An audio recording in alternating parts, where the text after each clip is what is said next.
Amin, Allahumma amin. Semoga-moga kita sentiasa diberikan kesihatan dan juga kemudahan segala urusan sehingga apa-apa yang kita pelajari ini memberikan manfaatnya untuk diri kita dan juga untuk mana-mana tempat dan juga orang lain yang nanti kalau kita mau membantu klien dan lain sebagainya kita boleh amalkan ilmu ini. Baik, pada kesempatan kali ini kita akan memulai sesi kita yang pertama ya. Adapun sesi kita yang pertama untuk makluman juga Cik Tuan Puan, untuk kelas kita akan dijalankan dengan menggunakan bahasa Melayu yang pertama. Kemudian kita akan sediakan modul itu akan disediakan dalam bahasa Melayu juga. Oke, mungkin di sini ada Cik Tuan Puan yang prefer guna English, so Cik Tuan Puan boleh translate ke dalam bahasa Inggeris sendiri ya, sebab kami hanya sediakan dalam bahasa Melayu saja.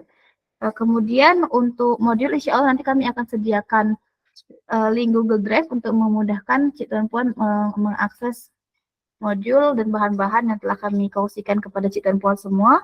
Dan untuk rakaman juga, rakaman akan diberikan paling cepat dia 1 hari setelah program sebab sistem akan selesaikan dulu rakamannya. Kemudian sijil juga akan diberikan setelah program. So Cik Tuan Puan tunggu saja, kita akan berikan macam tu.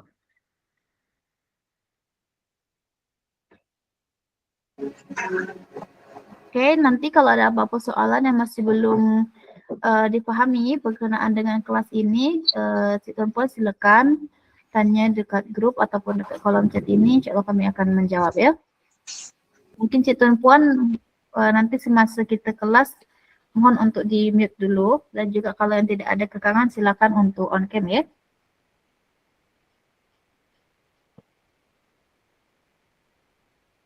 Baik, selamat bergabung semua yang baru join.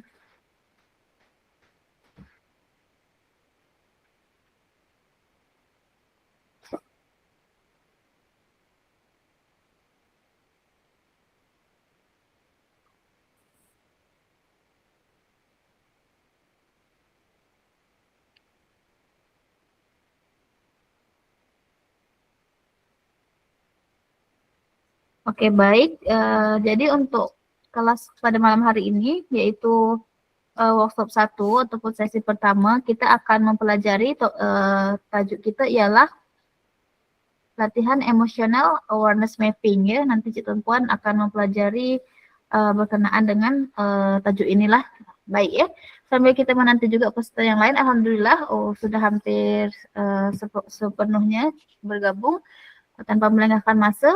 Sudah ada bersama kita di sini yang trainer yang akan mengendalikan kelas kita setiap malam, yaitu Encik Safwan. Ya, beliau adalah seorang konselor berdaftar dan juga pengarah latihan dan urusan di Akademi Persatuan Konselor Pendidikan Malaysia. Baik, langsung saja di sini saya menjemput Encik Safwan untuk mengendalikan kelas kita pada malam hari ini. Kepada Encik Safwan dipersilakan. Baik, Assalamualaikum warahmatullahi wabarakatuh. Salam sejahtera, selamat malam, bismillahirrahmanirrahim. Alhamdulillah Rabbil Alamin, wassalatu wassalamu ala asyrafil anbiya wal mursalin wa ala alihi wa sahbihi ajma'in. Syukur kita pada Allah Subhanahu wa taala kerana dengan limpah izin dan perkenannya jua kita dapat bersama-sama pada malam hari ini. Permulaan untuk kita berada di workshop Advanced Self Healing Series ya, insyaAllah. Baik, terima kasih pada Cik Cika dan juga rakan-rakan semua yang bergabung di sini dan juga yang akan bergabung sebentar lagi ya. Moga-moga nanti di pertemuan ini dan pertemuan-pertemuan kita seterusnya kita akan dapat belajar banyak ya berkaitan dengan pelbagai teknik untuk healing untuk diri kita dan juga untuk pastinya untuk orang-orang terdekat kita ataupun untuk klien kita terutamanya ya. Okey, baik. Perkenalkan saya Safwan ya dari Persatuan Kaunselor Pendidikan Malaysia. So kalau di persatuan saya menjaga bahagian latihan ya. Baik. Ada beberapa perkara yang mungkin saya akan sampaikan dulu di awal ini ya. saya tak pasti tadi Cik Cika dah terangkan belum, tapi saya ulang kembali supaya nanti menjadi panduan kita bersama. Ya. Yang pertama adalah berkaitan dengan siri kita. Siri kita ni kita akan bertemu di setiap Isnin sehingga Khamis. Ya. Kalau tidak ada halangan, tapi kebiasaannya insyaAllah Isnin sehingga Khamis tu frequently tak ada masalah lah ya. Okay. Dan mengikut jadual lah ya, kecuali nanti ada halangan tertentu kita akan maklumkan. Dan dari segi penjadualan kita akan bertemu jam 9 malam hingga 10 lebih macam itulah ya. Cuma nanti mungkin ada ketika waktunya mungkin 1-2 kita akan mula lebih awal, tergantung di mana saya berada biasanya ya. Tapi itu tidak larilah ya, mostly nanti kita akan maklumkan ya. Itu yang pertama. Yang kedua, nota rakan-rakan nanti di setiap sesi kita akan berikan mengikut topik di setiap sesi. Ya, rakan-rakan akan dapat 2. Satu adalah modul keseluruhan, yang kedua adalah slide yang kita bincangkan di setiap sesi. Ya. Saya tak akan berbincang penuh berkaitan dengan modul. Modul itu untuk nanti menjadi bahan rujukan dan juga bahan gunaan ya oleh rakan-rakan sekalian ya. Dan di dalam modul ada penulisan penuhnya ya. Kemudian nanti di dalam setiap modul saya masukkan juga ada 10 latihan yang boleh dilakukan, 10 aktiviti yang boleh dilakukan berdasarkan topik-topik tersebut ya. 10 aktiviti tersebut bukanlah wajib untuk dilaksanakan satu persatu ya. Rakan-rakan boleh menggunakan atau memilih mana-mana aktiviti yang difikirkan bersesuaian ya. Dan bila kita berjumpa di setiap teknik ini, kita akan pelajari 16 ya, keseluruhan semuanya ada 16. Juga tidak menyatakan ke-16 itu harus digunakan ya. Tergantung nanti rakan-rakan lebih selesa menggunakan yang mana dan ikut kesesuaian klien kita ya, sesuai latihan yang mana untuk diberikan ya. Dan di dalam kelas kita, kerana kita mempelajari teknik ya, teknik ini diambil daripada pelbagai pendekatan. Okey, pelbagai pendekatan. Okey, yang dikumpulkan mengikut tema teknik ya. So tema kita untuk kali ini adalah self healing psychological series ya. Jadi dia berkaitan dengan self healing ya. Jadi 16 teknik-teknik ini sebenarnya dia bukan teknik tunggal daripada satu pendekatan, tapi dia adalah daripada pendekatan-pendekatan lain yang nanti kita akan pelajari. Nanti di setiap pendekatan tu, di setiap teknik tu ada teorinya ya. Teori daripada mana kita ambil. Biasanya saya akan menjelaskan hanya teori pertama. Walaupun nanti ada sandaran teori yang lain di bawahnya. Biasanya untuk setiap teknik yang kita bincangkan tu ada sandaran 4 hingga 5 pendekatan ya. Yang tu rakan-rakan boleh lihat di modul penuh ya. Tapi dalam perbincangan kita, saya akan hanya menyentuh satu saja kerana kita kekurangan waktu yang kita gunakanlah ya. Hanya 1 jam lebih ni tak cukup untuk kita mengeksplorasi keseluruhan ya. Dan kerana teknik ini ambil daripada pendekatan-pendekatan, kita punya orientasi mempelajari teknik ini, dia adalah orientasi kepada pendekatan-pendekatan postmoden ya, iaitu aliran-aliran psikologi yang daripada aliran psikologi positif ya. Maksudnya teknik-teknik yang kita pelajari ini dia bukan harus atau wajib digunakan untuk teori A, teori B, teori C. Kerana setiap teori ada tekniknya ya. Tapi yang kita pelajari ini adalah teknik yang merentasi keseluruhan, yang mana dalam aliran-aliran pendekatan baru dia melihat kepada membangunkan self regulation ya, regulasi diri seseorang klien ya. So aliran yang melihat bahawa kita tidak lagi berorientasikan pada penerokaan masalah, tapi kita orientasi kepada mengembangkan potensi-potensi atau membangunkan keupayaan-keupayaan. Ya, jadi teknik-teknik ini sebenarnya apapun pendekatan yang mungkin rakan-rakan gunakan, ya, atau teori yang digunakan dalam proses kaunseling ataupun dalam proses bimbingan ataupun proses terapi, ya, sila gunakan, teruskan, tidak ada masalah, ya. Cuma teknik ini adalah teknik penguatan. Ya, nanti either kita gunakan dalam sesi untuk stabilisasi emosi, ya, atau nanti kita nak berikan kepada klien sebagai satu bahan kerja rumah yang dia lakukan untuk membangunkan kekuatan dirinya. So boleh, tidak ada masalah, ya. Itu kaitan dengan teknik yang kita pelajari, ya. Dan untuk setiap bahan pembelajaran ini nanti rakan-rakan akan dapat dia dalam bentuk nota yang saya share pada setiap sesi, ya. Tapi semua nota itu akan ada di dalam Google Drive. Jadi kalau dalam WhatsApp tu kadang-kadang kan WhatsApp kita kalau admin padam kita tak boleh buka, atau rakan-rakan yang pergi delete kadang dia tak jumpa, ya. Jadi apa kita buat adalah kita akan juga bekal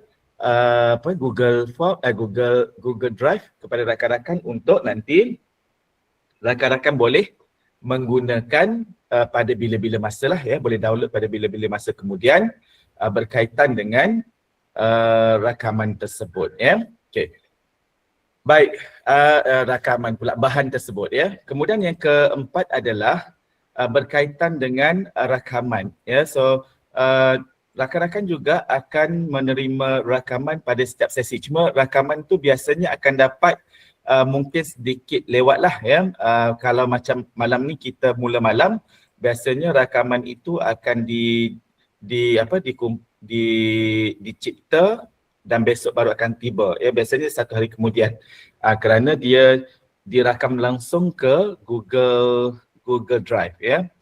Sistem Google Meet ni dia rakam terus ke Google Drive, jadi dia akan compile, nanti kita akan dapat linknya. Nanti rakan-rakan boleh juga untuk menonton. Jadi nanti admin akan susun lah, ya, daripada pertemuan satu dan berikut-berikutnya sehingga nanti ke pertemuan terakhir nanti semua rakaman akan diberikan, ya. Okay, itu berkaitan rakaman. Kemudian berkaitan dengan e-sijil, ya, rakan-rakan akan menerima e-sijil pada setiap sesi, ya. 16 sesi, 16 e-sijil lah, ya. Cuma kerana kita ramai, kali ini kita ramai, jadi apa yang berlaku adalah e-sijil rakan-rakan itu akan di-generate setiap hari. Cuma di-generate setiap hari tu dia akan ambil masa yang panjang. Okay? Jadi apa kita buat adalah kita akan generate setiap hari, cuma kita akan sampaikan pada rakan-rakan adalah pada setiap hari Khamis. Maksudnya Isnin, Selasa, Rabu, Khamis, sesi keempat tu, hari sesi keempat rakan-rakan akan terima e-sijil dekat email masing-masing. So pastikan nanti kami akan berikan link untuk update maklumat diri, ya. So kat situ tulis nama tu kalau boleh tulis huruf besar lah supaya senang, kerana nanti bila sijil tu di generate di sistem, dia akan ikut macam mana nama kita letakkan di dalam Google tu, ya. Jadi pastikan nama tu tepat, ya. Kalau nak buat huruf besar lah lebih baik, ya. Kemudian email dipastikan tepat. Maksudnya huruf kecil, huruf besar tu diperhatikan dulu, ya. Nanti ada soalan berikutnya tu lah, ya. Dan kemudian submit. Untuk yang pertama, sebab kita ada kelas-kelas yang terdahulu, ada yang mengisi itu, dia mengisi lambat, mengisi cepat kan. Jadi kita akan beri sedikit masa dan kami akan update sentiasa supaya rakan-rakan mengisi borang tu. Sebab kita tak ikut senarai nama yang rakan-rakan isi di awal, kerana ada nama yang nama dia nama pendek je, dia bukan nama penuh, ya. Ada juga email yang kita emailkan pada rakan-rakan link ni, dia bounce kerana email tu ada huruf besar, ada huruf kecil, ya. Jadi kita nak pastikan emailnya tepat dan juga senarai namanya juga tepat, ya. Jadi diisikan form tersebut dan kita akan update sentiasa supaya rakan-rakan mengisi form tersebut, ya. Kemudian nanti hari Khamis kita akan mula emailkan. Jadi rakan-rakan akan dapat email berkaitan dengan setiap kali menghadirilah, ya. Rakan-rakan tak perlu risau, semua akan dapat sijilnya, ya, walaupun nanti mengikutinya secara rakaman atau mengikutinya secara langsung begini ya, sebab saya faham ada masanya kita ada kerja-kerja lain, tugas-tugas lain, tak ada masalah ya. Yang penting nanti rakan-rakan mengikutilah ya dan mempelajari apa yang kita kongsikan bersama di setiap sesi ya. Yang penting maklumat diri rakan-rakan tu diisi dengan tepat, sebab kita akan gunakan data yang pertama tu untuk generate keseluruhan. Jadi kita tak akan beri setiap kali kita bagi, sebab bila setiap kali kita bagi tu dia macam susah nanti, sebab dalam grup kita tu kan akan tambahkan. Jadi kita akan pening nanti untuk lihat dekat tu terlalu banyak post di forward banyak sangat jadi kita gunakan data sekali saja. Yang penting diisikan. Kami akan pastikan semua peserta yang ada di grup itu berapa jumlahnya dan ditalikan dengan di Google Form tersebut lah nanti kita akan update. Maksudnya kalau tak cukup nanti kita akan minta lagi untuk diisikan sehingga tepat sebelum kita generate ECG tersebut Okey, baik. Itu pemakluman awal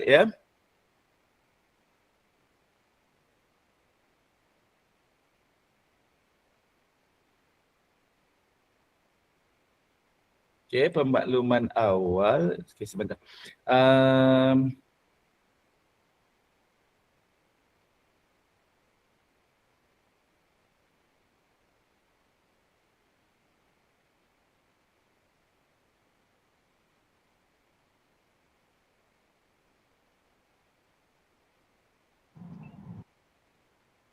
Sekejap sekejap.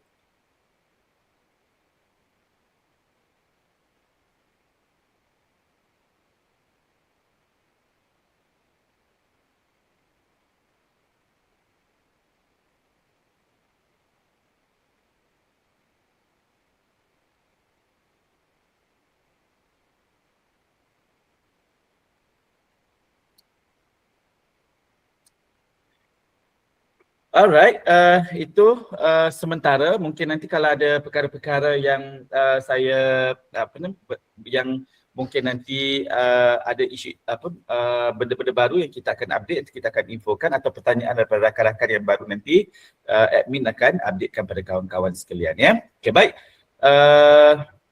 Alright, so kita melanjutkan saya share screen dulu.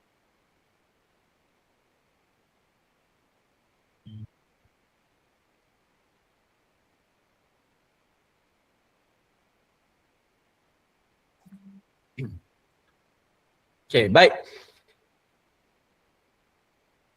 Topik kita atau di siri yang pertama ni kita akan melihat topik berkaitan dengan latihan emotional awareness mapping. Siapa yang kita nak pelajari di sini adalah bagaimana kita memahami dan juga kita mengenali emosi kita. Okay.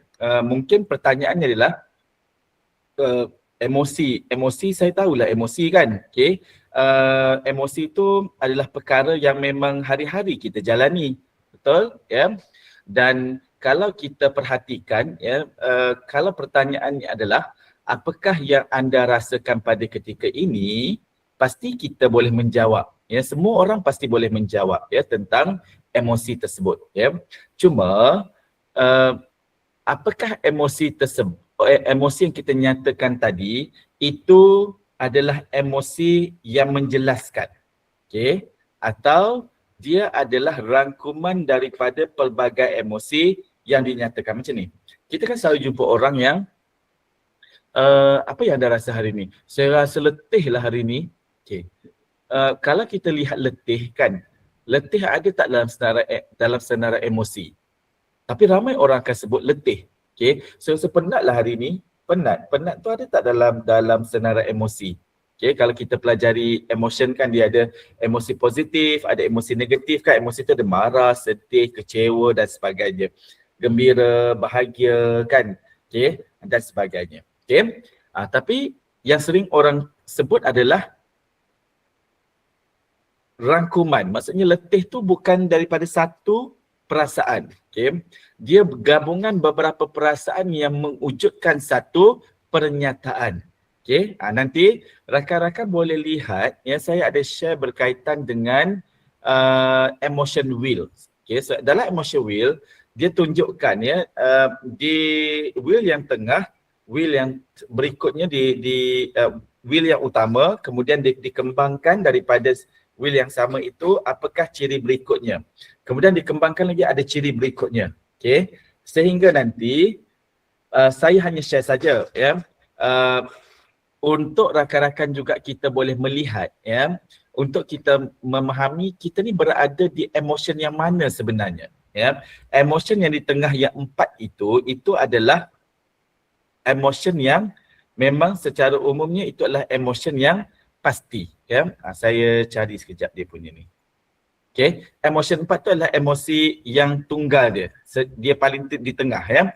Kemudian wujudnya emosi berikutnya yang menyandarkan atau menyatakan tentang emosi tersebut. Ya, letih tu dekat mana? Kita boleh carilah letih tu berada di mana. Ya, atau penat ataupun apa nama tu ketakutan yang amat sangat dekat mana? Okay, itu tujuannya. Sebenarnya emotion wheel ni saya bekalkan pada rakan-rakan nak digunakan bila? Itu digunakan bila kita bersama dengan klien. Okay. Klien terkadang bukan dia tak boleh menjelaskan, tapi kerana banyak sangat keserabutan yang dia alami, terkadang apabila pertanyaan kita itu tidak dia tak dapat untuk menyatakan apa ya.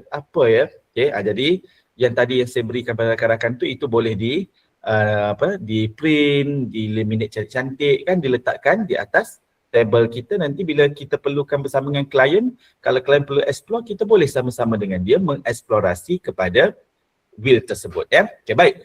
Itu cara je. Baik, emotional awareness mapping ni adalah satu kaedah di mana kita mengenal pasti, menamakan dan memetakan pengalaman emosi. Okay. Kenapa kita kena petakan pengalaman emosi? Supaya kita tahu emosi apa sebenarnya yang sedang terjadi kepada kita pada ketika ini. Okay. Adakah dia satu emotion atau ada banyak emosi yang sebenarnya sedang kita alami pada suatu ketika. Kenapa? Sebab manusia itu kompleks. Okay. Kehidupan ni dia kompleks. Maksudnya kita tidak alami hanya satu kejadian pada suatu masa. Ada multiple dan bahkan banyak sekali kejadian-kejadian yang berlaku pada suatu ketika yang nantinya respon emotion kita juga jadi pelbagai. Okay. Terkadang orang merasakan bermasalah dikarenakan oleh tadi berlakunya kekacauan emotion. Dia bukan sekadar kekacauan pemikiran, tapi berlaku juga kompleks. Maksudnya emosi itu banyak, tapi emosi mana sebenarnya yang sedang terganggu? Okay. Emosi mana yang sebenarnya sedang membuatkan seseorang itu merasakan serabut, kan? Kerana ada banyak, ya. Dia bercampur-campur. Jadi di sinilah pemetaan semula emotion itu akan membantu kita untuk kita melihat sebenarnya kita sedang apakah yang sedang berlaku pada kita waktu ini dan apakah sebenarnya emotion yang relate dengan perkara yang sedang kita lalui pada ketika ini. Kerana apa? Sebab nanti bila kita nak menguruskan atau kita mengawal semula emotion itu, kita tahu kita mahu mengawal emotion yang mana. Dia konsepnya sama macam masalah lah. Ya. Isunya banyak, ya. Isu kita banyak, ada isu yang mudah, ada isu yang kompleks, ada isu yang ringan, ada isu yang berat yang datang serentak pada suatu ketika. Mungkin kita kata, okay, kita kat tempat kerja, kita sedang bekerja. Okay, dalam sedang bekerja ni, ada rakan yang berikan tugas lebih pada kita. Kemudian ada yang rakan ajak kita minum. Yang ini pula dia tak membantu kita, dia tak menyiapkan tugas dia. Jadi kita tersangkut dengan tugas dia. Lepas tu ada lagi, bos sedang menunggu kita untuk minta tugas yang diberikan. Kemudian kita pula dihubungi oleh keluarga menyatakan mungkin ada ahli keluarga yang sedang sakit dan bagai-bagai. Ada banyak yang berlaku dalam satu ketika. Jadi emotion kita tu ada pelbagai, ya. Jadi di samping kita mengalami keserabutan atau keserabutan dalam pemikiran, kita juga sebenarnya serabut dengan emosi kita sendiri. Kita tak tahu mana satu yang kita mahu nyatakan. So, apa yang berlaku adalah ramai mungkin orang mengatakan mereka stres. Tapi stres ni ke mana? Jadi di sinilah sebenarnya mungkin pengalaman emosi yang kita sebutkan secara tunggal tadi, dia datang daripada mungkin takut gagal, kecewa, marah, malu, rasa tak dihargai, rasa kehilangan, kesunyian dan pelbagai-pelbagai lagi. Jadi di sinilah apa yang berlaku berikutnya adalah perkataan atau istilah yang umum ini biasanya akan menutup emosi yang jauh lebih kompleks. Sebenarnya kita emosi apa? Kalau rakan-rakan, ni pengalaman saya kalau kita pergi tempat-tempat yang krisis banjir dan sebagainya, ataupun selepas berlaku satu peristiwa atau satu kejadian kadang-kadang kalau kita jumpa orang tu dia kata saya dah tak ada emosi dah, saya tak tahu saya nak rasa apa, saya dah tak ada perasaan lagi. Apakah dia tak ada perasaan? Apakah manusia tak ada perasaan? Tak. Yang ada adalah mereka perasaan tadi menjadi bercampur-campur sehingga dia tak dapat menentukan apakah sebenarnya perasaan yang sebenarnya. Jadi macam kita kita kalau kita banyak sangat perkara yang berlaku pada kita, akhirnya kita tak tahu. Kita duduk diam aja. Kenapa kita duduk diam? Sebab kita tak boleh untuk menyatakan atau mencari atau mentafsirkan mana satu, kalau dari segi emosi, mana satu emosi saya sekarang. Dan bila kita tak dapat menyatakan, apa jadi berikutnya? Kita tak tahu. Kita nak bertindak cara mana? Kita nak gunakan apa yang tepat pada ketikanya. Di sinilah emotion mapping ini penting untuk kita memahami.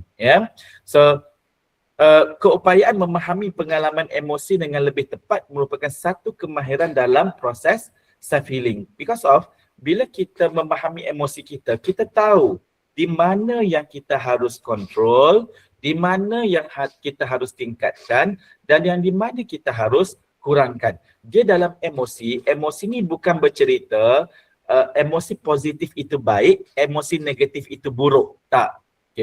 Dia bercerita tentang healthy and unhealthy emotion. So emosi kita yang kita nyatakan ini positif, ini negatif itu kita yang buat. Kita yang ciptakan. Maksudnya ialah orang dulu-dulu lah yang nyatakan gembira, bahagia, seronok, apa lagi. Itu semua adalah disebut sebagai kategori-kategori emosi positif. Emosi negatif, marah, kecewa, sedih, dendam, ni semua adalah emosi-emosi negatif. Dua-dua ini, kalau kita baca dia emosi negatif, emosi positif, mesti orang akan menyatakan dia tak mahu emosi negatif. Dia hanya mahu emosi positif. Tapi dalam hakikat kehidupan, apakah kita hanya perlu gunakan emosi positif dan kita meninggalkan emosi negatif? Ketika seseorang itu sedang mengalami peristiwa yang memerlukan dia untuk sedih, it's okay untuk kita bersedih. Ada masanya peristiwa itu memerlukan kita gembira. Gembiralah, bukan pergi peristiwa yang menggembirakan kita sedih kat situ kan ganjil, pelik keadaan tersebut. Jadi dalam emotion dia bercerita tentang bukan positif negatif, tapi dia bercerita tentang healthy or unhealthy. Jadi bila kita bersama dengan klien datang bertemu dengan kita dan dia bercerita tentang masalah dia dan apakah emotion yang dia ada pada ketika itu. So memahami emosi pada ketika itu penting supaya dia dapat menggunakan emosi yang tepat pada penceritaan atau pada keadaan yang tepat. Jadi kalau dia bercerita perkara yang sedih, penceritaan itu adalah menyedihkan dan dia menunjukkan ciri yang sedih Maksudnya it's okay, dia bukan lemah, dia bukan tak berdaya, bukan. Tapi itulah cara untuk dia melepaskan, because of cara kita healing ni, dia tidak semestinya kita kena tunjukkan cara kita tu kuat baru itu healing, tak. Tapi kita menggunakan emosi yang tepat pada keadaan yang tepat juga satu proses healing. So menangis tu healing proses, marah juga healing proses, walaupun kita selalu nampak marah, orang tu marah tak terkawal, itu yang buruk. Tapi marah pada sekadarnya itu kan proses untuk melepaskan satu kesakitan, ya. Menangis juga adalah untuk melepaskan suatu kesakitan. Kan kalau kita mungkin kalau kanak-kanak dulu senang kan, anak-anak kecil dia menangis, dia akan menangis betul-betul, okey, tak akan dia ragu-ragu. Tapi kalau kita yang dah besar-besar ni, kadang kita nak menangis tapi kita memikirkan keadaan sekeliling. Aku ni kat mana? Tempatnya macam mana? Okey. Jadi ada pertimbangan-pertimbangan. Jadi kita nak menangis tapi kita menahan tangis. Okey. Menahan tangis tu dia akan jadi satu beban. Ada orang dia boleh rasa, ya, mungkin ulu hatinya rasa sakit kan, ataupun dada dia rasa sesak kan. Kenapa? Sebab dia mencuba untuk menahan tangisan tersebut. Okey. Sama juga ada orang yang cuba menahan marah kan. Yalah, kita kata marah pada tempatnya tu boleh aja, tak ada masalah pun, ya. Cuma kadang menunggu kemarahan itu terlalu besar, kadang marah itu menjadi dia tidak terkawal. Okey. Tapi kalau orang yang dia melepaskan marah, dia macam ni. Kalau rakan-rakan biasa lihat budaya orang Arab, ya. Budaya orang Arab ni kalau berlaku salah sikit je, dia akan marah. Dia akan marah tu macam kita dia marah tu yalah tak terkawal juga, ya. Kadang-kadang, tapi lepas dia marah-marah habis semua tu, lepas tu nanti ada kawan dia datang tepuk ke la ilallah kan, Muhammad Rasulullah kan, lepas tu nanti dia okey. Dia boleh berdamai balik kan. Okey. Kita menahan marah, kita diajarkan untuk mengontrol marah kan. Okey, jangan marah, sabar. Okey, boleh sabar kan, tapi lama-lama apa kita buat? Lain budayanya. Okey, kemarahan itu terkumpul menjadi dendam. Dendam tu lalang sekali dihantar apa? Dihantar tu santau, dihantar je kan. Okay, itu contoh, ya. Tapi janganlah sampai begitu, ya. Okay. Maksudnya apa yang kita nak pelajari adalah bagaimana kita memahami emosi. Kenapa kita kena memahami emosi? Di situlah kita mengetahui bagaimana kita untuk healing dia. Okay, setiap emotion tu ada proses untuk healing dia. Okay. Mengapa kesedaran emosi itu penting? Okay. Satu adalah untuk memberi isyarat tentang keperluan diri, okay? Ancaman yang dirasakan, pengalaman kehilangan, pelanggaran sempadan peribadi kan. Kalau orang melanggar sempadan peribadi kita tak selesa kita kena jelaskan, ya. Konflik dalaman, ya, hubungan interpersonal pasti, ya. Saya selalu sebut dalam mana-mana kelas pun, kalau kita seorang saja hidup kat dunia ni, kita takkan ada masalah. Tapi kerana kita hidup dengan interaksi, okay, dua dan lebih, either kita dengan manusia ke, sama-sama manusia ke, dengan yang lain-lain, kita akan mula ada konflik. Kenapa kita ada konflik? Sebab cara fikir dua orang berbeza. Okay. Cara faham dan cara untuk memberi makna tentang hidup bagi dua orang adalah berbeza. Dua-dua orang ini apakah salah? Tidak. Dua-dua orang ni adalah benar. Okay, dua-dua ni benar dan dua-dua akan mempertahankan kebenarannya. Dan ketika dua-dua ini mempertahankan kebenarannya dan kebenaran kedua-dua ini ada perbezaannya, konflik akan timbul. Okay, di situlah nanti seringkali ada kita kata pengeluahan emosi tertentu, ya. Kemudian nilai kehidupan, perkara penting yang penting kepada seseorang. Itu semua yang menjadikan mengapa emosi itu penting, ya. Sebagai contoh, marah, ya, mungkin memberi isyarat bahawa seseorang sedang merasakan sempadannya telah dilanggar, ya. Dalam konsep kita dalam kehidupan, ya, kita kena faham setiap orang itu berbeza. dan setiap orang sentiasa percaya dengan apa yang dia percaya. Okay. Istilah dia adalah setiap orang berbeza dan setiap orang percaya dengan apa yang dia percaya. Okay. Kalau dia rasakan dia percaya bahawa katalah nampak tak? Ini botol kan. Dia percaya botol ni bulat. Bulat lah. Tapi ada orang dia percaya botol ni panjang. Tak. Dia tak bulat tapi panjang. Okay. Yang seorang lagi pula percaya bahawa botol ni dia putih. Putih. Ada seorang kata tak. Dia lutsina. Okay. Setiap orang tu salah ke? Setiap orang tu tak salah. Okay. Tapi bila mereka berada, mereka tetap mempertahankan apa yang mereka percaya. So bila mereka mempertahankan apa yang mereka percaya, di sinilah selalunya ada pelanggaran-pelanggaran kepercayaan. When pelanggaran kepercayaan itu terjadi, berlakulah konflik. So bila berlaku konflik, pasti akan wujudnya emosi-emosi tertentu. Ya. So emosi-emosi tertentu ini dia bukan perkara yang buruk, tapi dia adalah tentang bagaimana seseorang itu ingin menyatakan atau meluahkan. Okay, tapi bentuknya adalah secara emosi. Emosi itu diperlukan untuk menyatakan bahawa kita sedang selesa atau kita sedang tidak selesa.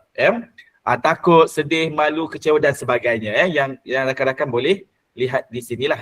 Nanti boleh baca. Okay, baik. Masalah psikologi boleh menjadi lebih kompleks apabila satu adalah kita menekan emosi. Tadi saya sebut kita nak orang yang mengontrol emosi, lebih banyak mengontrol emosi adalah kita semua. Kenapa? Sebab ada pertimbangan-pertimbangan yang kita timbangkan ketika kita nak menyatakan emosi. Kalau kanak-kanak, cuba lihat kanak-kanak. Kanak-kanak kecil, mereka apa yang mereka rasa, itulah yang mereka akan luahkan. Emotion itu terluahkan. Jadi, jarang kita jumpa kanak-kanak yang berdendam. Ada kanak-kanak berdendam, ada kanak-kanak yang rasa beratnya hati dia kan. Tak kan? Dia tak dapat mainan, dia jerit kan. Mak dia bagi ke tak bagi ke, yang penting dia jerit dulu. Lepas tu nanti dia dah balik rumah kejap lagi, dia okey balik semula. Dia boleh berdamai dengan mak dia macam tak ada apa-apa kan. Tapi kalau orang dah besar ni, jangan. Okay? Dia tak tunjuk tapi belum tentu dia selesai. Itu kita kata menekan emotion. Emotion yang ditekan, jadi semakin lama ditekan emosi tersebut, boleh jadi dia boleh berubah bentuk. Okay? Emotion yang ditekan itu boleh berubah bentuk. Okay? Bentuk yang tadinya terlalu berat berubah menjadi lebih baik. Boleh jadi. Tapi kebanyakan emotion yang ditekan, semakin ditekan dia macam bom. Okay? Dia semakin mampat. Dia semakin mampat sampai satu masa dia tak boleh tahan dan dia akan meletus. Dia macam ni lah. Kat sini mesti ada banyak mak-mak kan. Mak-mak dan ayah-ayah. Okay. Kita lihat perbezaan ibu dan ayah. Ibu, kalau dia tak puas hati, apa dia buat? Hari-hari. Cara dia adalah dia bebel kan. Okay. Dia membebel hari-hari. Okay. Tu cara dia meluahkan. Okay. Kalau dia bebel hari-hari lah kan. Ada masa tu dia dah letih tak bebel pun. Tapi secara umumnya itu cara dia melepaskan. Okay. Dia membebel. Okay. Tapi ayah, dia jarang bebel. Betul kan? Tapi kalau dia membebel, dia lebih lama daripada ibu, lebih panjang daripada ibu dan lebih sakit orang mendengar bebelan ayah tu daripada ibunya. Kenapa? Sebab bapa tu kan dia menyimpan lama dia punya kemarahan, bukan ketakpuasan hati tu. Kata marah taklah marah sangat. Ketidakpuasan hati tu. Tengok anak dia tak ini, tak begini. Dia simpan. Lama-lama dia tak tahan tu, dia lepaskan. Bila lepaskan daripada pagi sampai ke malam, dia bebel aja kerja dia. Okay? Kalau mak dah tidur dah, kadang ibu ni pun, apalah lelaki aku ni kan. Dia lebih teruk. Okay. Itu contoh sebagaimana emosi yang ditekan, kebanyakan emosi ditekan itu dia meletus. Tapi memang ada emosi ditekan dia berubah. Sebab dia konsep begini, semua benda, bukan emosi saja tapi memori juga. Memori yang disimpan-simpan memori dia tak hilang. Sama juga emotion tak hilang. Tapi emotion boleh berubah bentuk seiring dengan waktu lah. Mungkin kita dah semakin tua, semakin dewasa, kita ikuti banyak kelas dan banyak latihan dan sebagainya. Emosi-emosi berat tadi tu dia berubah, digantikan dengan satu emotion yang lebih baik. Biasanya begitu ya. Kedua adalah mengabaikan emotion. Ini satu lagi ya. Ramai orang dia mengabaikan emosi menjadikan dirinya semakin terputus dari diri sendiri. Okay. Dia sepatutnya merasakan emosi ini, tapi yelah konsep kita kan, kita selalu sebut ini. Sabar kan. Sebenarnya betul, sabar tu memang diajarkan ya. Tapi bukan konteksnya adalah sabar itu dengan mengabaikan emosi. Okay. Semakin lama orang itu mengabaikan emosinya, sehingga sampai masanya dia tak dapat untuk menyatakan emosinya yang benar. Kan, contoh ya, orang yang mungkin, yelah kalau kita kan kita selalu ziarah kematian. Orang ziarah kematian ni selalu akan sebut, sabar, ini takdir, ini ujian. Dia tahu tak? Orang tu tahu saja. Okay? Jadi, apa dia buat adalah, sepatutnya dia nak rasakan satu emosi. Jadi nak jelaskan emosi, tapi sebabnya disuruh sabar, ini ujian, ini cabaran, ini dugaan, ini takdir kan. So dia okeylah. Okay. Sampai satu masa dia tak merasakan, seolah-olah perkara-perkara yang contohnya tadi kematian itu menyedihkan, dia tak ada rasa tu. Okay, dia hilang rasanya. Okay. Kerana tadi pengabaian emosi ya, atau banyak juga sebenarnya sekarang ada banyak kes ya. Saya tak pasti kat Malaysia sangat sebab saya suka tengok berita-berita Indonesia ni. Banyak sekarang kes-kes yang lately ni adalah kes penderaan yang dilakukan oleh suami kepada si isterinya. Dia isteri tu isteri, tapi dia melakukan penderaan pada isteri dia. Okay. Isteri tu dikurung kan di bertahun-tahun. Baru ni yang kemarin kes polis yang mengurung isteri dia 3 tahun. 3 tahun. Dah teruk dah isi isteri tu ya. Dibagi asid lah sebagainya, bagi dadah dan sebagainya ya. Cuma dia akhirnya dia yalah, satu penderitaan itu pasti ada penyelamatannya kan. Cuma yelah dia terselamat, dia tak mati kan. Tapi ada banyak sebelum-sebelumnya ya. Minggu-minggu sebelumnya tu penderaan yang sangat berat. Okay, tapi itulah keadaan dia ya. So, apa terjadi adalah mungkin di awal adalah mereka, okay tak apa, it's okay. Ni selalu terjadi pada isteri-isteri ya. Saya ni isteri, saya kena taat suami, apa pun nak dibuat. So akhirnya lama-lama kan dia bagi dia tu dia dia tak perlu lagi ada emosinya. Itu keadaannya ya. Pengelakan emosi ya. Seringkali gini, ini dalam budaya kita kan. Ni anak saya balik rumah. Okay, Papa tahu tak? Ayat lelaki. Dah tu kenapa? Ayat tak boleh nangis. Lah kenapa pula ayat tak boleh nangis? Ayat lelaki, ayat pergi sekolah, cikgu cakap kalau lelaki tak boleh nangis. Okay, malu. Perempuan boleh nangis.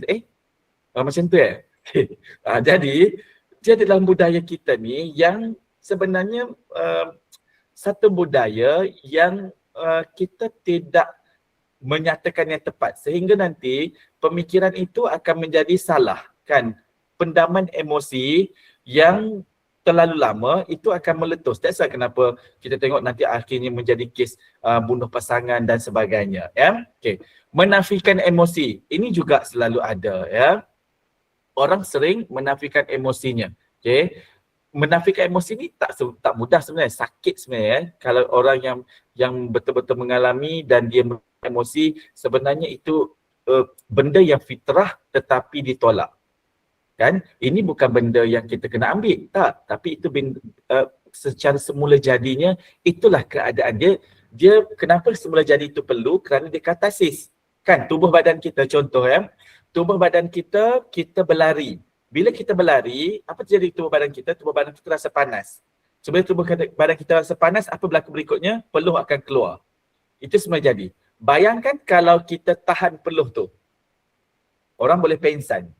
Okay, sebab tu kalau berlari, kan ada orang dia berlari, dia Yelah, pemula-pemula yang berlari ni dia dia advance. Okay. Dia beli baju yang tu, yang tahan peluh tu, yang suka peluh banyak-banyak tu kan. Okay. Oh, dia berlari lah pakai tutup atas, tutup bawah kan. Itu ada risikonya. Okay. Lari tu bukan untuk berpeluh. Kan berpeluh-peluh lah. Kan. Tapi dia pergi pakai baju yang tebal atas, tebal bawah, pakai topi lagi kan. Okay. Sekejap lagi kalau dia panas lebih, sekejap lagi dia boleh pengsan. Okay. Kenapa? Sebab peluh tu telah memanaskan badan dia. Pakai baju lagi yang panas. Kita bukan duduk musim sejuk. Kita duduk musim panas. Okay. So berlari pakai yang nipis sudahlah. Kerana lepas tu badan kita akan berpeluh. Ya. Itu contoh. Okay. So sama juga dalam emotion. Ya. Kalau kita menafikan emosi itu menyakitkan. Dia sakit sebenarnya. Ya. Tidak mampu menamakan emosi ini yang paling selalu kita jumpai dalam session. Ya, kita bersama klien, apa yang anda rasa sekarang? Entahlah, saya pun tak tahu. Okay, kerana bukan dia tak tahu. Saya selalu berpandangan begini. Semua orang yang ada masalah, mereka bukan kalah. Tapi mereka telah banyak kali berusaha. Tapi kadang-kadang usaha yang dilakukan itu tak menunjukkan jalan yang baik atau tak mencapai seperti mana yang mereka harapkan. So akhirnya mereka merasakan udahlah, okay, dia lelah kan, tapi sebenarnya mereka dah puas usaha, tapi sampai satu masa, satu titik mereka burn out lah, macam orang kerja kan, dia burn out dengan usaha-usaha dia, okay, sampai akhirnya dia tak buat apa-apa, okay, itu keadaan dia. Tapi saya rasa percaya mereka tetap orang yang berjuang, tetap berusaha sebelum-sebelumnya. Okay. Jadi kalau kita kata dia tak ada emosi, bukan tak ada emosi, dia dah banyak dah meluahkan emosi dia. Cuma emosi yang diluahkan itu dia tidak mendapat sesuatu yang sepatutnya yang dia gambarkan ataupun sepatutnya dia faham. Kadang dia faham kod lain kan. Memanglah dalam kehidupan ni dia nakkan benda ni tapi dapat kod benda lain, tapi itu konsep yang tidak difahami. Okey. Jadi di situlah peranan terapis diperlukan, ya. So prinsip penting, ya, apa yang kita tidak kenali sukar untuk kita uruskan. Okay, sebab tu kalau kita kata, apa perasaan anda? Saya tak tahu perasaan saya. Bila tak tahu perasaan dia, maksudnya sukar untuk kita uruskan. Belum lagi dia tak faham perasaan dia. Saya tak tahu apa yang saya fikir. Saya pun tak tahu apa yang saya fikir. Saya rasa macam hidup ni kosong aja. Saya blur je dengan hidup ni. Okay. Kekosongan nak mula dari mana-mana. Blur nak mula daripada mana. Sama juga emotion yang kosong nak mula daripada mana. Okay, di situlah kenapa dalam banyak pendekatan sebenarnya dia adalah pendekatan untuk memahami semula apakah yang difikirkan, apa yang dirasakan, apa yang dilakukan, ditulis, dicatat semula. Ya? Okay. Jadi langkah pertama adalah sedar tentang emosi, kenal, menamakan dan juga faham tentang emosi tersebut. Baik, kita ada masa, jadi saya apa kata kalau kita cuba, ya, kita cuba latihannya, simple, ya. Rakan-rakan ada kertas tak? Kertas dan juga pen. Yang ada kertas pen lah, ya. Saya faham nanti kelas online ni kita ada kat katil lah, dekat dapur lah, kan, dekat dalam kereta lah, okay. Yang ada je, ya. Yang dekat dalam kereta jangan ambil kertas, nanti susah, okay. Yang penting ada kertas, okay. Yang ada kertas, okay. Apa yang saya nak rakan-rakan buat adalah, okay, rakan-rakan buat bulat di tengah, okay. Buat bulat di tengah. Okay. So dekat bulat di tengah ni adalah rakan-rakan yang masuk ke bulat tengah ni. So sekarang dekat bulat tengah ni, cuba rakan-rakan nyatakan apakah perasaan saya pada ketika ini. Okay. Apakah perasaan saya pada ketika ini? Boleh jadi satu, boleh jadi dua, boleh jadi tiga, boleh jadi banyak. Letak je lah di tengah sini. Okay. Apa saja perasaan saya yang saya boleh nyatakan pada ketika ini. Okay. Apa saja perasaan, letakkan di tengah.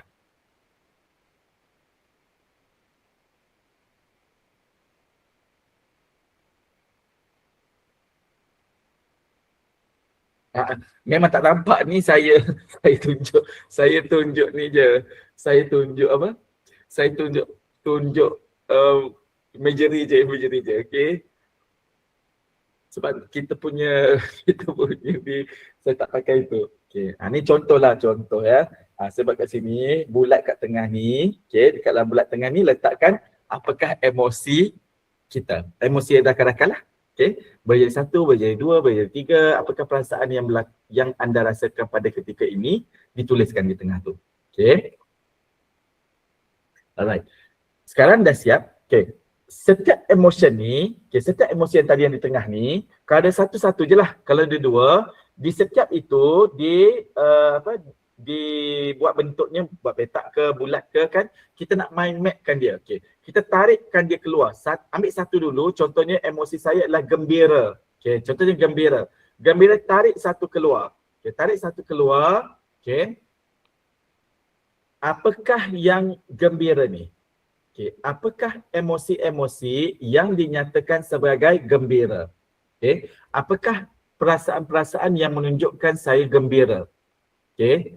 Apakah perasaan-perasaan yang menunjukkan saya gembira? Okay. Saya rasa saya berharga, saya seronok dengan lihat keluarga, saya hari ini tak hadapi jam, hari ini apa saja perasaan yang menunjukkan perasaan gembira. Okay, dia untuk satu. Kalau ada yang kedua apa lagi? Okay, kedua mungkin sedih. Okay, sedih. Apakah yang perasaan-perasaan yang menunjukkan kesedihan? Okay, apakah perasaan-perasaan yang menunjukkan kesedihan? Okay, yang ketiga, kalau ada ketiga, keempat, kelima, silakan. Okay, saya akan bagi masa mungkin dalam 2-3 minit untuk rakan-rakan buatkan. Jika bila dah siap, nanti rakan-rakan tuliskan dekat chat tu, tuliskan 1.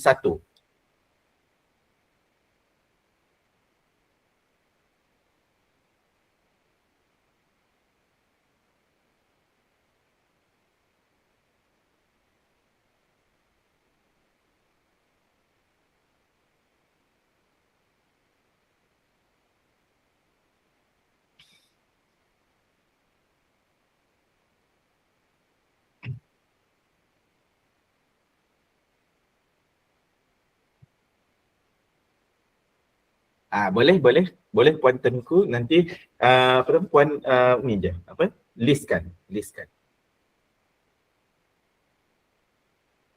Boleh bukan jawab dekat chat ni, just tulis dekat masing-masing. Cuma kalau dah siap nanti tulis 1. Dah siap keseluruhan tulis 1. Okay. Okay, alright. Okay. Baik. Detail tu kan? Okay. Sekarang cuba rakan-rakan letakkan dekat depan. Okay, tadi kan dah tuliskan. Sekarang letakkan dekat depan. Okay. Ni contoh kan, letak kat depan. Kemudian cuba rakan-rakan tadi kalau duduk bangun. Kalau bangun duduk. Okay. Cuba pusing-pusing sikit. Okay. Okay, sekarang cuba lihat apa yang tertulis di atas kertas. Saya yang di tengah. Okay. Dan saya mengalami perasaan itu. Dan itulah dia punya jenis-jenis perasaan yang timbul daripada perasaan-perasaan utama tadi. Okay. Sekarang cuba tengok apakah rakan-rakan dapat melihat diri rakan-rakan yang mempunyai banyak sekali perasaan pada ketika ini.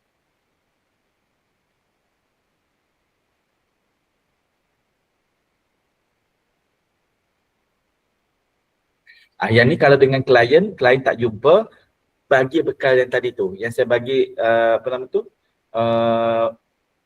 emotion wheel tu, itu dibekalkan sebelah supaya dia boleh catatkan. Ya. Tapi kalau sini rakan-rakan kat sini, saya ingat rakan-rakan kat sini tak ada masalah. Ya. Okay.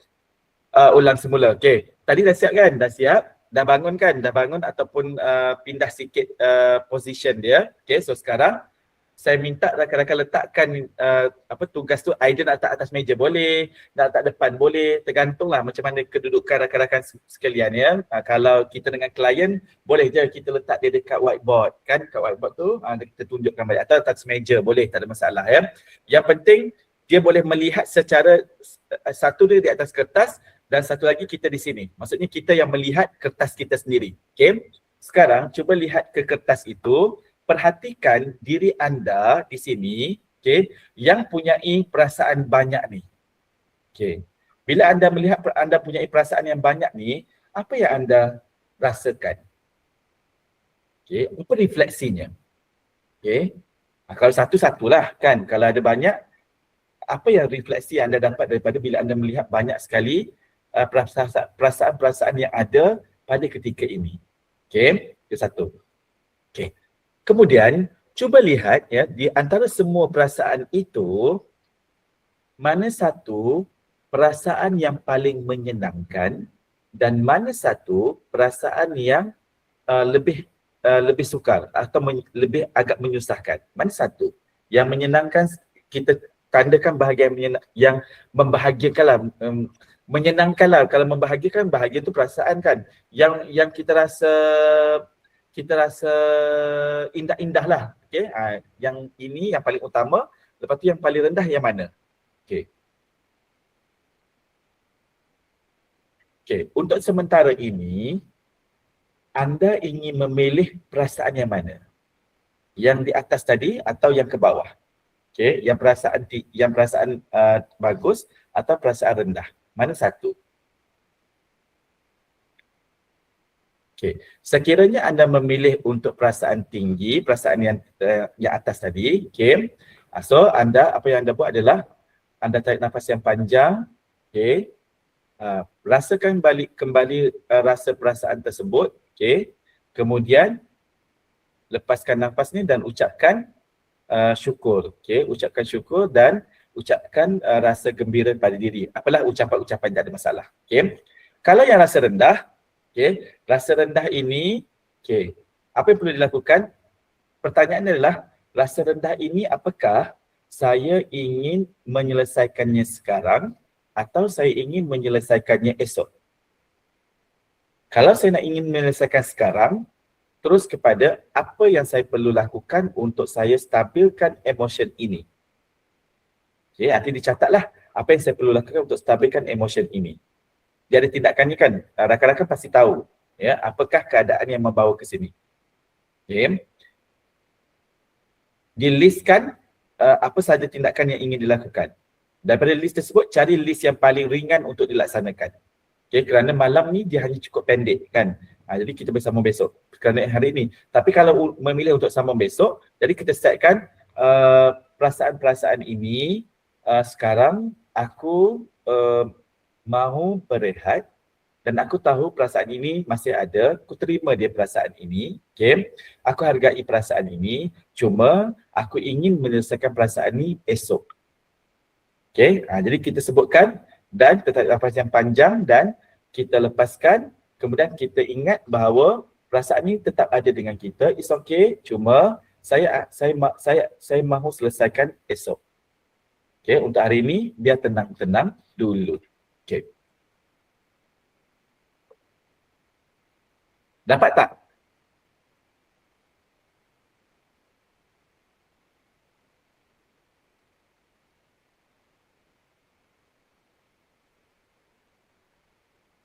Kalau soalan boleh ya. Yang saya buat tadi ni, ini saya buat yang sebenar-benarnya dalam sesi. Okay, yang saya buat dengan kawan-kawan ni, tahu apakah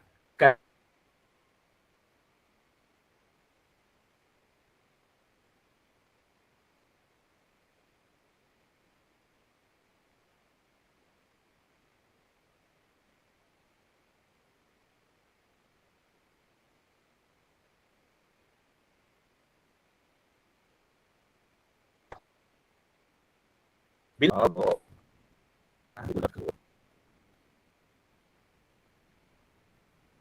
okey. Keluar sekejap, mohon maaf. Okay. Bila kita, saya sebut tadi, bila klien datang dalam orientation teknik yang kita pelajari ini, sebenarnya teknik ni boleh jadikan teknik stabilisasi awal. Maksudnya, bila klien datang, ya, kebanyakan pendekatan-pendekatan postmodern, mereka tidak memfokuskan kepada masalah. Maksudnya, bila klien datang, klien akan bercerita. Betul kan, klien akan bercerita.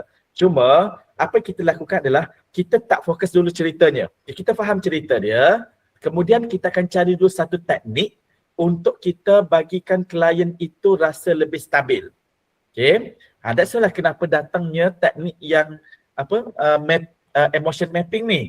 Macam saya buat tadi, bila kita buat dengan klien kan di awal, okay tak apa, it's okay untuk sementara saya faham ini apa nama tu, masalah yang anda bawa dan memang untuk sementara terasa terlalu berat. Okay, baik, untuk sementara saya nak ajak anda untuk kita buat satu aktiviti. Mau anda buat aktiviti dengan saya?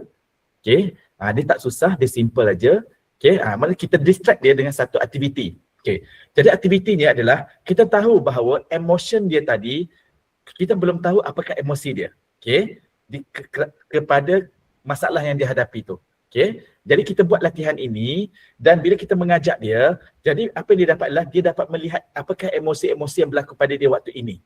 Okay, dan mana satu yang kita nak stabilkan. Kalau dia kata okey lah, saya nak rasa yang lebih membahagiakan saya. Okay, tak apa, tarik nafas dan ingat bahawa sekarang anda adalah orang yang menikmati rasa bahagia. Okay, jadikan dia tenang.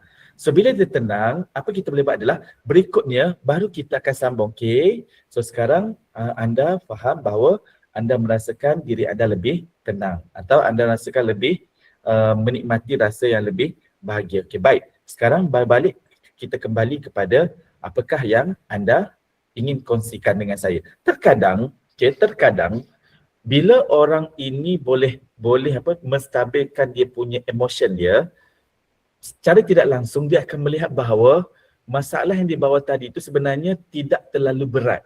Okay, dia mengalami keringanan kerana yang dia perlukan adalah teknik yang boleh stabilkan emotion dia. Ini kalau sebab kita bincang pasal emotion kan. Teknik yang boleh stabilkan emosi dia kerana itu yang dia perlukan. Okay, walaupun dia sedang menghadapi masalah yang besar. Okay, tapi masalah yang besar ini bila emosi itu boleh stabil, dia dapat memahami emosi dia dan apa keinginan emosi dia, itu juga akan membantu dia untuk menilai ulang tentang permasalahan yang dialami. Okay, contohlah macam rakan-rakan buat tadi kan. Cuba rakan-rakan buat tadi tu, saya tak tanya apakah yang rakan-rakan hadapi hari ini. Okay, tapi bila rakan-rakan buat yang tadi ni kan, apakah yang rakan-rakan dapat berikutnya? Okay, kita buat latihan ni simple kan. Yang memilih untuk rasa bahagia, ucapkan kesyukuran untuk hari ini. Okay, so pasti akan dapat sesuatu. Tapi yang memilih untuk saya nak memilih yang bahagian bawah ni, saya nak uruskan atau saya nak bawa dia ke pagi esok, pasti juga akan merasakan suatu perubahan.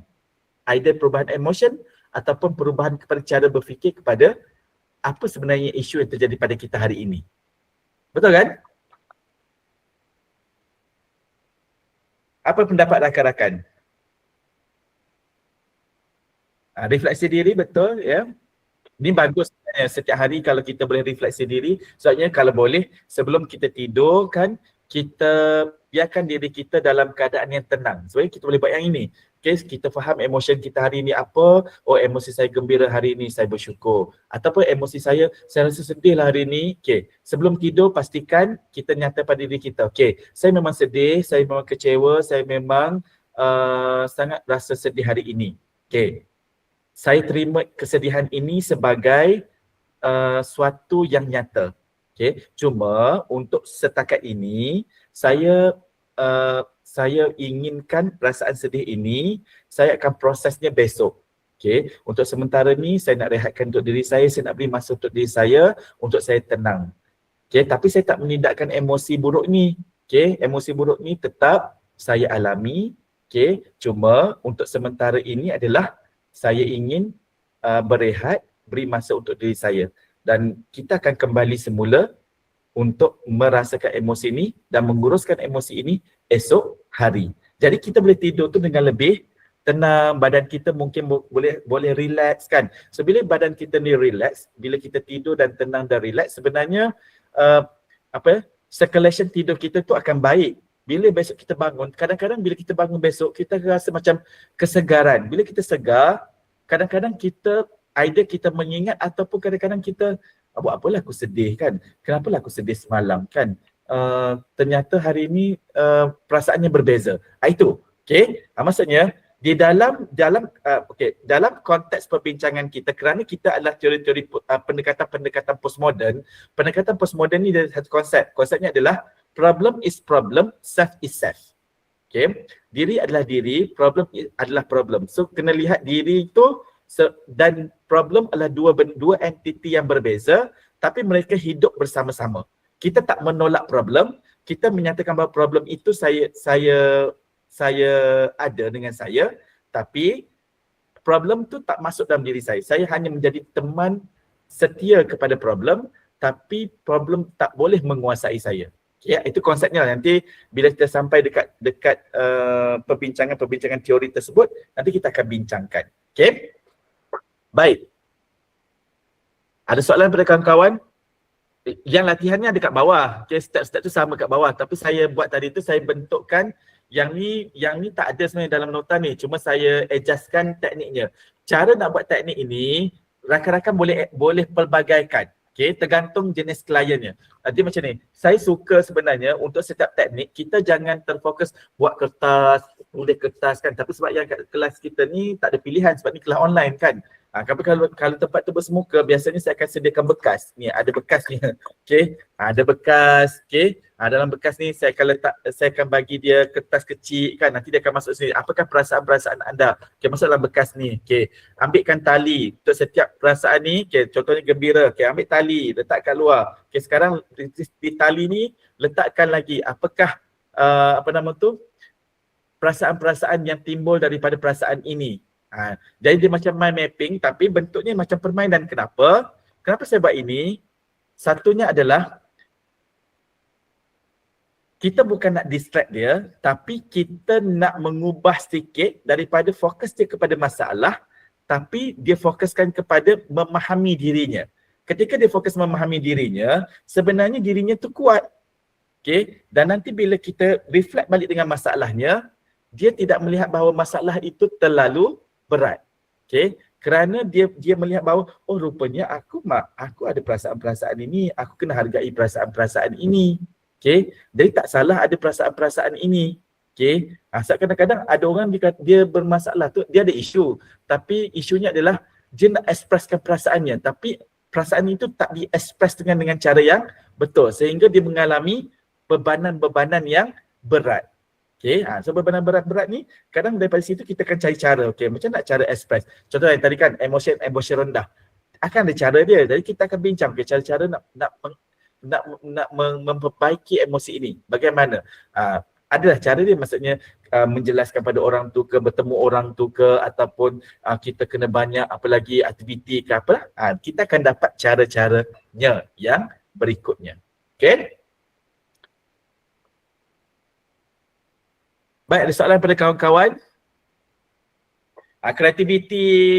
Kreativiti melaksanakan tu tergantunglah ya, masing-masing kawan-kawan punya kreativiti. Tapi saya sukalah kalau saya sebagai klien pun saya suka yang terapis yang sediakan saya bentuknya tidak statik. Okay? Jangan datang, duduk, saya cakap lagi, datang, duduk, cakap lagi. Okay? Kerana orang yang bermasalah fokus dia satu. Kalau dia terfokus, dia dah faham cara tu, bila dia jumpa lagi dengan itu, sebenarnya dia terperangkap dalam masalah dia. Okay? Tapi kalau kita boleh buat bentuknya aktiviti dan ada pelbagai kan, jadi benda tu dalam masa dia menguruskan masalah dia, tapi dia juga melihat bahawa indah juga kan, seronok juga sesi terapi kan. Yang itu akan memberikan peluang lah klien untuk datang lagi kerana dia akan dapat sesuatu daripada session kan. Sebab tu kreativiti dalam teknik ni sangat membantu. Okay. Tak ada soalan? Okay. Kalau tak ada, insyaAllah ya, kita sampai di sini. Yang bahan-bahan bacaan lain tu rakan-rakan bacalah nanti ya. Dekat modul, dan juga dalam tu ada 10 lagi aktiviti lain ya, yang boleh digunakan. Ada morning routine ya, setiap pagi kita check kita punya emotion boleh. Nanti untuk klien pun sama, dalam sesi kan kita buat yang bagian buku ke, buat bekas ke dan sebagainya. Dan dia pulang rumah nak buat apa? Setiap hari kita bagi dia untuk check dia setiap hari latih untuk check emotion dia. Sebab latihan ini dia bukan buat dalam sesi. Latihan ini memang dalam sesi, tapi kita bekalkan dia sebagai latihan penguatan diri dia. Because of self-regulation ni dia tak datang dengan hari ni buat, hari ni jadi. Tak. Dia perlukan masa. Okay? Antara 10 hari, 20 hari, 30 hari kan. Bila kita buat rutin tu, lama-lama dia akan jadi habit. Bila jadi habit, benda tu sebenarnya akan melihat perubahan-perubahan yang lebih baik. Ya. Alright. So saya ingat itu saja untuk malam hari ini. Terima kasih banyak buat kawan-kawan semua. InsyaAllah sekejap lagi saya akan admin akan bagikan link untuk kemaskini maklumat diri. Rakan-rakan isi ya, pastikan kalau boleh nama tu huruf besar lah ya, nama huruf besar, kemudian email. Nanti dipastikan email dan huruf nama tu adalah tepat ya, pastikan tepat sebelum rakan-rakan submit. Okay, sebab nanti kita akan guna data yang sama untuk keseluruhan ke-16 CJ yang rakan-rakan dapat ya. Kalau salah daripada mula, bolehlah kita betulkan, tapi dia macam leceh sikit sebab nanti kita kena isi balik semula ya. Alright, so saya ingat untuk malam hari ini itu saja ya. Terima kasih banyak dan selamat kita berkenalan bersama-sama rakan-rakan semua ya. InsyaAllah kita akan bertemu berkurang 2 bulan ini ya, masa yang cukup panjang tapi sebenarnya dia pendek je ya. Akhir dia nak habis 16 ya, insyaAllah. Alright, yang penting adalah praktis dan praktis insyaAllah ya. Ni slide lah. Slide yang ni slide, modul tak ada slide. Sebenarnya slide yang saya bagi ni adalah ringkasan daripada modul tu. Okay, tapi dapat dua-dua ya. Nanti dalam Google Drive tu nanti rakan-rakan boleh dapat. Okay, alright, terima kasih banyak. Jumpa lagi. Assalamualaikum warahmatullahi wabarakatuh.